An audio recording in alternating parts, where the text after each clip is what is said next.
আল্লাহ তাআলা বলেছেন আত্মহত্যা করবা না, হারাম। যে ব্যক্তি আত্মহত্যা করে তার জানাজা কোন আলেম তার জানাজা পড়াবে না। সামান্য সলিমুদ্দিন কসিমুদ্দিন জাতীয় কয়েকজন লোক যাবে, আর একটা মুয়াজ্জিন জানাজা পড়ায় কবরে ধুয়ে দেবে।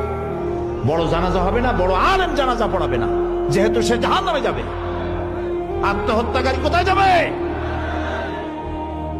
কিন্তু এই যুবক পোলাপানগুলি ওরা তো বোঝে নাই, ওদেরকে বুঝানো হইছে যে তোমরা যদি এই কামটা করো একেবারে বেহেশত তো যাবাই, মরার সাথে সাথে আল্লাহর সামনে গিয়ে হাজির হয়ে যাবে।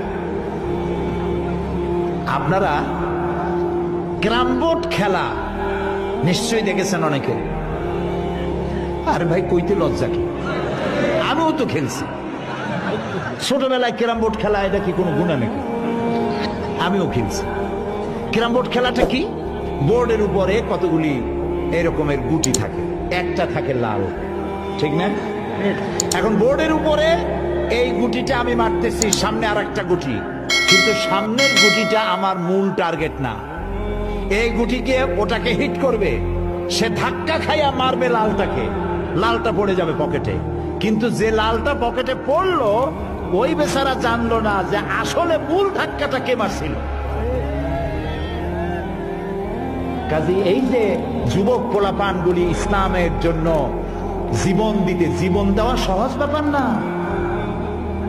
কত বড় নেশা, পাগল বানায় এদেরকে, মরবার জন্য এসেছে, মরবে সে।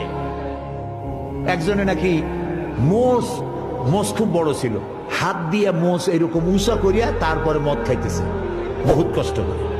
তারপরে লোকেরা বললো তো তুমি এত কষ্ট করে মদ খাইতেছো কেন, হাত দিয়ে মোষ এত উঁচা করিয়া? কয় যে ওলামাদের কাছে শুনেছি কিছু পান করার সময় মোষ ভিজলে তা নাকি মকরু হয়।